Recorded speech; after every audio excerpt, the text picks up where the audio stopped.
queridos amigos, bienvenidos a su programa Donde Dios llora. Tenemos hoy con nosotros como invitado a Monseñor Edmundo Abastoflor, arzobispo de La Paz, en Bolivia. Monseñor, muchísimas gracias por estar aquí hoy con nosotros. Me alegra mucho poder participar en este programa y poder llegar también de esta manera a tantos hermanos y hermanas que están en los Estados Unidos de habla hispana o que comprenden el español, y también a tanta gente en América Latina que suele ver con mucho gusto este programa que se emite frecuentemente.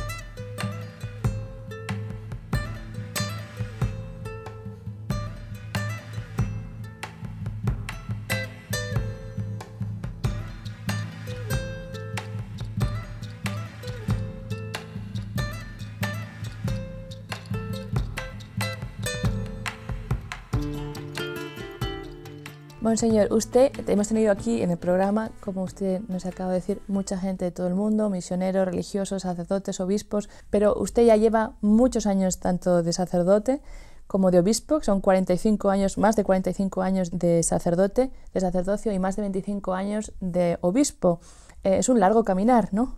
Sí, pero es algo muy satisfactorio también porque haber recibido el llamado de Dios, haber sentido dentro de uno mismo que Él le da a uno una misión para servir, para ayudar, para llevar su palabra, ser su enviado en medio de la gente, es algo que por una parte se muestra como desafiante ante la propia pequeñez, pero por otro lado también muy satisfactorio, porque uno sabe que si el Señor da la carga y la misión, da también la fuerza y el empuje como para poder realizarla en la medida de nuestras posibilidades.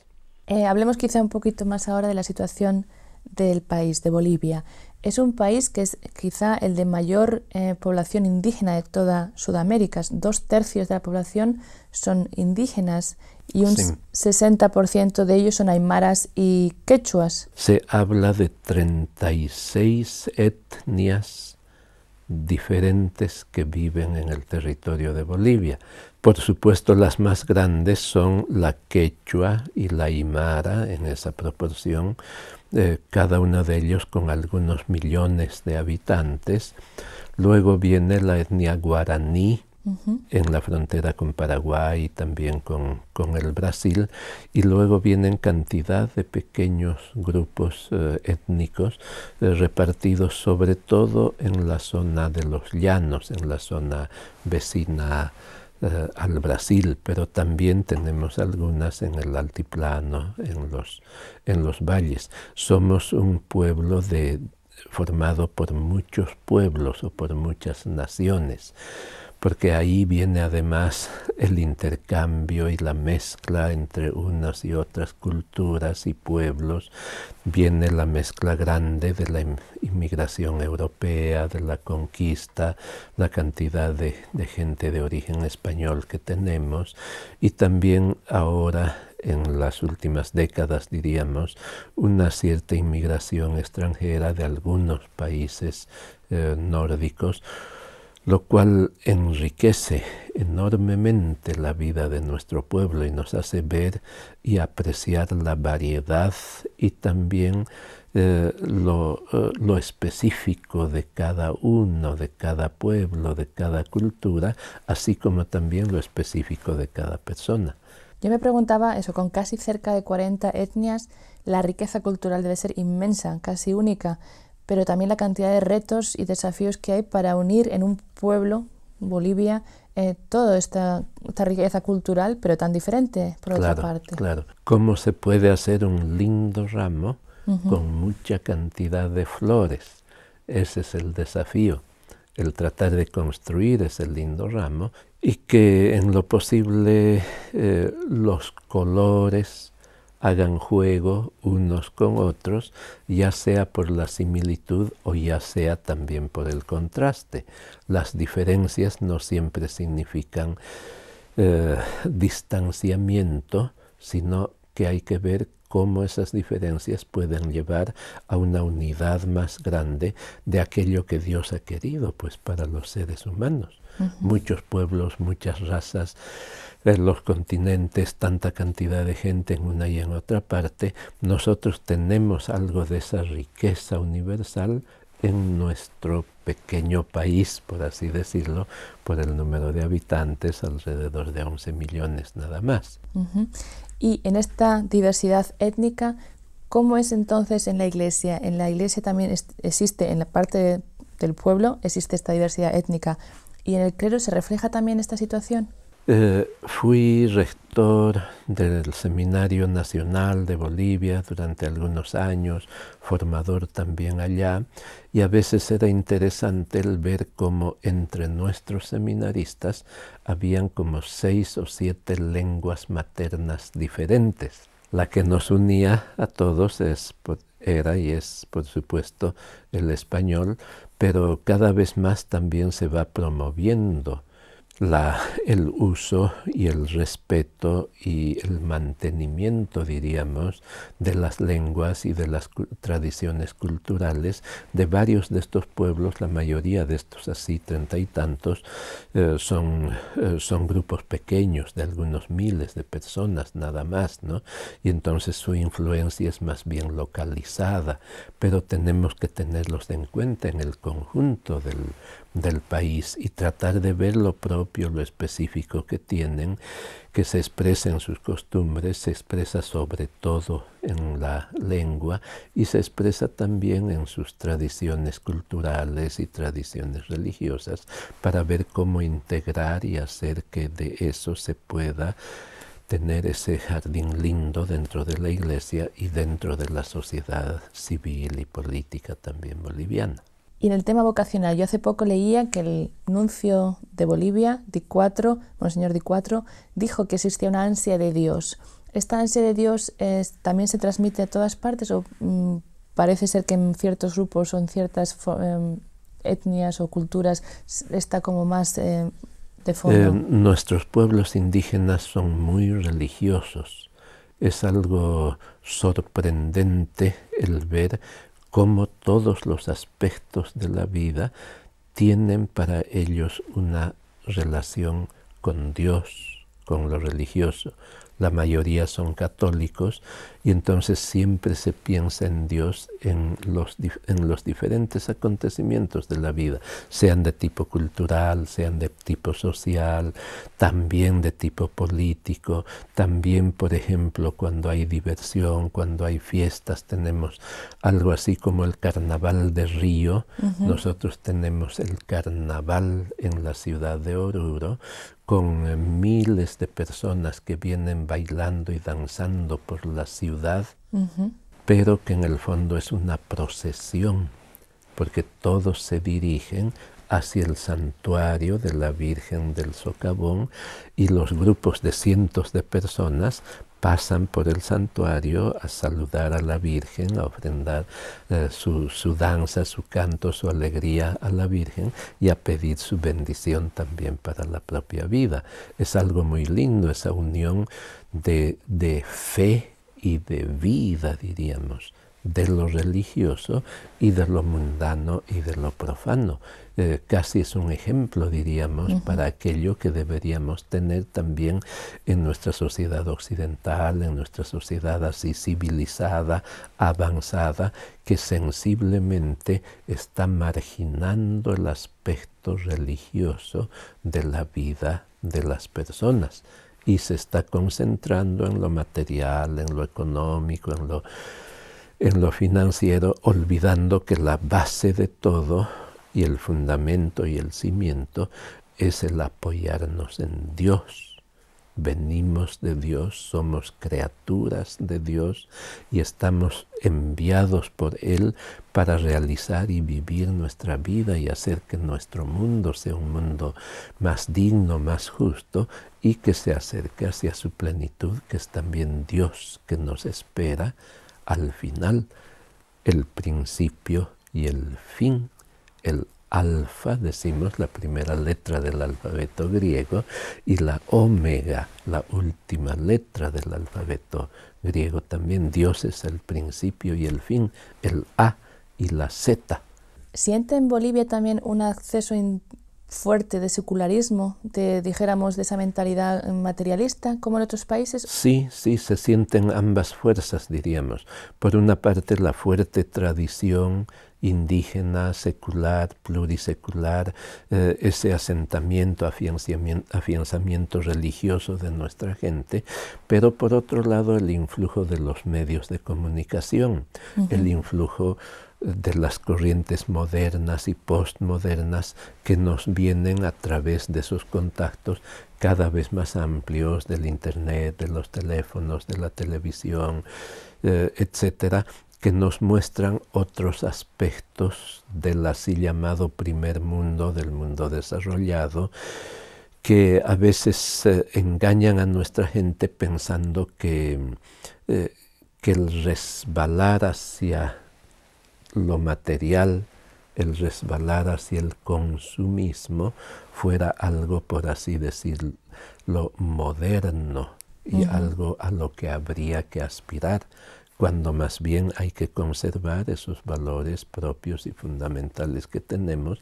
y no solo conservarlos, sino también contagiarlos, pues. Uno de los datos que a mí quizá más me han llamado la atención cuando he visto las estadísticas, dijéramos, que tienen que ver con Bolivia, es la baja, el nivel, la esperanza de vida que tienen los bolivianos es muy baja en relación con el resto, sobre todo en América, en el continente americano, es la más baja después de Haití, entre 65 y 67 años de esperanza de vida. ¿A qué se debe esta cifra tan baja?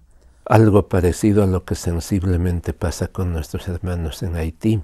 La pobreza tan grande de nuestra gente.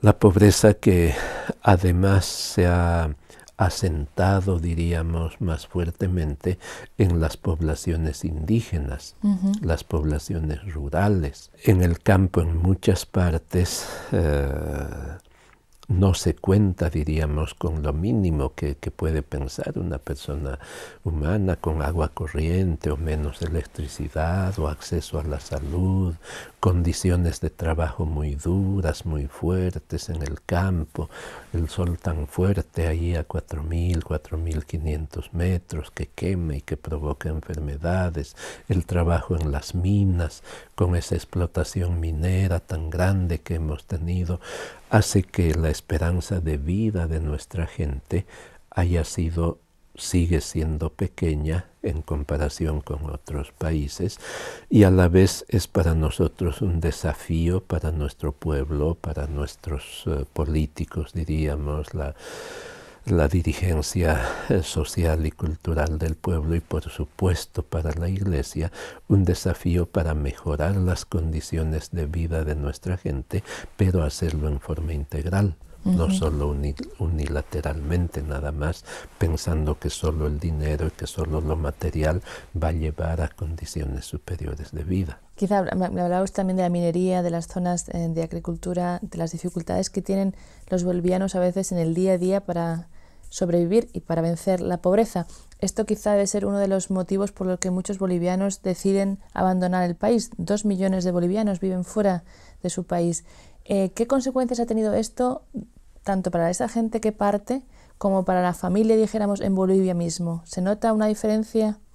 Sí, notamos mucho. La gente va al exterior en busca de mejores condiciones de vida, mejores condiciones de posibilidades de trabajo, tener mejores ingresos para poder enviarlos también a la gente que queda en el país.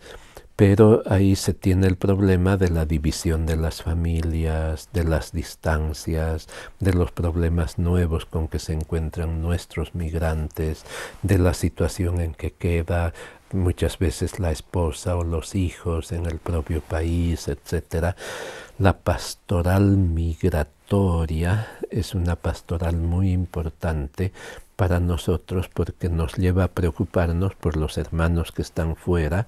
Tenemos muchos cientos de miles en Argentina, por ejemplo, o en el Brasil, en los países vecinos, pero en los últimos años también la emigración a los países del norte ha sido fuerte, especialmente a España, y algunos cientos de miles de bolivianos en España, y esa corriente migratoria migratoria de Bolivia y de otros países ha hecho que los países del norte también se cierren más para no recibir tanto a nuestra gente que viene desde el sur. Pero eso también es un desafío para decir, la gente no migraría si las condiciones de vida en el propio país fueran lo suficientemente buenas para una vida digna. Hay que mejorar las condiciones de vida dentro del país, y si los países del norte no quieren que haya tantos migrantes en ellos, deben ayudar también y colaborar solidariamente a que esas condiciones de vida mejoren en nuestro país. Claro. Bueno, Bolivia es un país de una gran mayoría católica. Casi entre el 80% y 90% de los bolivianos se declaran católicos. La Iglesia, sin embargo, por falta de recursos tampoco llega a todas las áreas. Y esto ha sido en parte a veces usado por otros movimientos cristianos de tipo de secta protestante para meterse e influir también en estas áreas o en las zonas de migración donde hay migrantes, en las grandes ciudades, en núcleos urbanos con grandes grupos de migración. ¿Cómo es el influjo de las sectas o el crecimiento en los últimos años? Sí, es un desafío grande. Ha habido una influencia bastante considerable, diríamos, sobre todo en las últimas décadas del siglo pasado, del siglo XX, en gente que viene del exterior, que viene con nuevas propuestas, que viene con nuevas visiones cristianas o pseudo-cristianas, diríamos, que llegan y atraen a nuestra gente, sobre todo en las zonas más marginales, diríamos, donde la Iglesia Católica no puede llegar en una forma así más personalizada, más directa. Entonces ellos reúnen a la gente, buscan así gente que está en situación precaria humanamente, porque ha emigrado, porque ha llegado a la ciudad, etcétera, o está en situación de pobreza, y entonces fácilmente los atraen. Para nosotros, para la Iglesia Católica, es sí una pérdida grande el que se nos vaya gente que ha nacido como católica y que ha tenido así una formación católica, pero mínima, se nos va hacia otros grupos cristianos.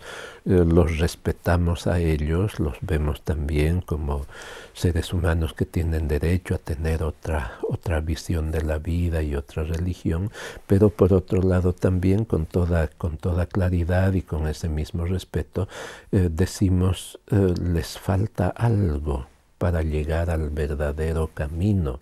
Les falta algo para llegar a aquello que Dios ha querido para nosotros, para los seres humanos, con su misión, con su palabra, con su evangelio. Queremos representarlo desde la Iglesia Católica lo mejor que podamos, a pesar de nuestras fallas y deficiencias. Y a todos esos hermanos los invitamos también a venir hacia la Iglesia Católica. Monseñor, hemos visto esta situación y la respuesta también de la Iglesia. ¿Cómo intenta responder a este desafío que, por lo que nos comentaba, mucha gente retorna a la Iglesia también? O sea, tampoco es que sea una situación grave, es una situación triste que hay que estar al tanto para que no se convierta en una situación dramática. Sí, efectivamente, hemos tenido esa experiencia, ¿no? Primero nos hemos preguntado por qué se nos van. Voy a contar una pequeña anécdota. Uh-huh. En mi tiempo de obispo de Potosí, uno de los sacerdotes, uno de los párrocos, tenía 102 comunidades en su parroquia. Un párroco. Un párroco. Y visitaba 2 comunidades por semana. Un día y medio en cada una, o sea, 3 días en total, y luego volvía a la sede parroquial para atender al resto de la gente, ¿no?, que busca al párroco y no sabe dónde está, etc. Cada semana 2. Tenía 51 semanas al año visitando y tenía una semana libre, ya la semana 52. Bueno, una vez había escuchado que una de sus comunidades se había vuelto totalmente protestante, como dice la gente, uh-huh. ¿no? Y él dijo, qué pena, claro, yo solo puedo ir una vez al año, los atiendo cuando vienen al centro parroquial, a ver, voy a ir y voy a visitarlos. Y va y los visita. En la tarde es cuando la gente se reúne. Toca la campana del templo, de la capillita, y empieza a esperar a ver si alguien viene, ¿no? Pero la gente empieza a venir y la gente empieza a venir, se llena la capillita y afuera más, como siempre. Y entonces el sacerdote les dice: ¡qué alivio! Me han dicho que todos ustedes se han vuelto protestantes y ahora veo que todos han venido aquí. Dice que ustedes cuando vienen pastores evangélicos se van con ellos. Y la gente dice: sí, vamos con ellos. ¿Cómo van con ellos cuando vienen? Sí, pero ahora han venido aquí, sí. ¿Y por qué van con ellos? Entonces, ¿son católicos o no son católicos? Somos pues católicos, padrecitos, le dicen. Pero entonces, ¿por qué van con ellos? Porque queremos conocer la palabra de Dios y no tenemos otras posibilidades. Vienen estos hermanos, nos hablan de la palabra de Dios, claro, vamos a aprender, pero somos católicos nosotros. Es por falta de atención, por falta de posibilidades. Y en parte por la ansia de la gente de escuchar a la palabra de Dios, o sea que el motivo es muy bueno. Claro, es algo bueno y por eso tenemos que hacer algo también en ese sentido. Tratar de formar pequeños grupos, pequeñas comunidades cristianas en los lugares marginales, alejados de los centros parroquiales. Diríamos una iglesia grande para 500 personas, pero la gente también necesita un contacto cercano, ese es el otro de los aspectos. Necesita poder hablar de sus propios problemas, que le escuchen, que le tomen en cuenta, así como individuo, como persona. Y esos pequeños grupos tratan de hacerlo. Por otro lado, hace falta que, aunque nos faltan muchos sacerdotes, hace falta gente que vaya y que le hable de Dios a los demás, a los hermanos. Y eso pueden hacerlo los laicos. Puede hacerlo usted, pueden hacerlo aquí nuestros camarógrafos, pueden hacerlo ustedes, hermanos que nos ven por este programa. Cada uno de ustedes puede contagiar su fe, su confianza en Dios, su amor a Dios, su amor a los demás, puede contagiar a los otros. Y eso es ser misionero, contagiar el amor de Dios a los demás, contagiar el entusiasmo por Dios, el conocimiento de Dios, lo poquito que uno conoce del Señor, transmitirlo a otros y decirle: ve, la palabra de Dios nos dice esto. Yo no entiendo mucho tampoco, pero Dios nos está hablando ahí. Presentar en forma sencilla la palabra de Dios a los demás y presentar la caridad concreta de amor, de preocupación por el hermano que sufre, eso es contagioso, pues, y eso multiplica. Y eso es seguir el llamado de Dios, el llamado de Jesús, perdón, ¿no? Ir por todos los pueblos y predicar el Evangelio, no solamente a un grupo, sino nos lo dijo a todos. Claro, y eso lo ha dicho sí a los apóstoles, eran los 12 entonces, pero no ha quedado solamente el encargo en los sucesores de los apóstoles, los obispos o los sacerdotes, sino que eso llega a todos ustedes, queridos hermanos. Ustedes tienen esa sucesión apostólica también, ese mandato de Jesús de llevar su amor, de llevar su evangelio al grupo de personas con las que ustedes viven, donde ustedes trabajan, con las que ustedes se encuentran, para entusiasmarlos y para hacer que la gente se acerque a Dios y para hacer que Dios se acerque a la gente. Es quizá esto también, tiene que ver esto también con el mensaje de Aparecida, con la misión continental. Es precisamente el núcleo del mensaje de Aparecida, el decir que todos los bautizados, todos los cristianos, los católicos de manera especial, somos discípulos y misioneros de Jesús. ¿Qué significa eso? La palabra discípulo es un poquito extraña. Significa ser seguidores, pero ser seguidores fieles. No es seguirle nomás como un rebaño. No como uno más. Sí, sino saber qué es lo que quiere Jesús, cuál es su palabra, cuál es su mensaje, ser fieles al mensaje de Jesús, vivir ese mensaje dentro de uno mismo y luego transmitir a los demás. Seguidor de Jesús, y enviados por Él a los demás, discípulos misioneros.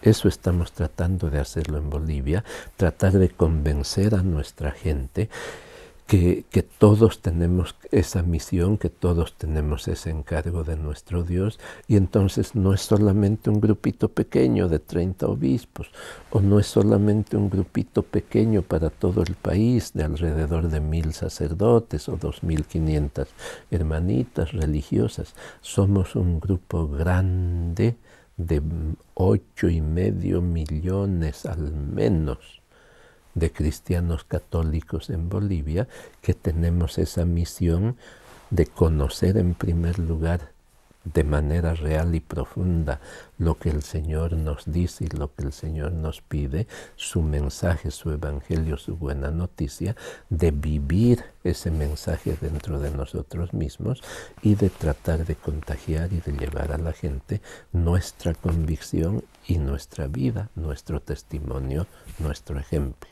Monseñor, yo pienso que este deseo que usted, este llamado que usted ha hecho, sirve para cada uno de los espectadores, de las personas que nos están escuchando aquí. Muchas gracias por haber estado aquí hoy con nosotros. Muchas gracias también de mi parte. Que el Señor bendiga su programa, que el Señor bendiga a todos y cada uno de nuestros televidentes y que los convierta en auténticos discípulos y misioneros suyos. Y gracias también por mi parte, queridos amigos, por haber seguido su programa Donde Dios llora. Y si desean ayudar a la Iglesia en cualquier parte del mundo, allí donde pasa necesidad o sufre y quieren saber también más sobre Bolivia, no duden en contactar con la dirección que van a ver ahora aquí al final en su pantalla. Hasta la próxima semana.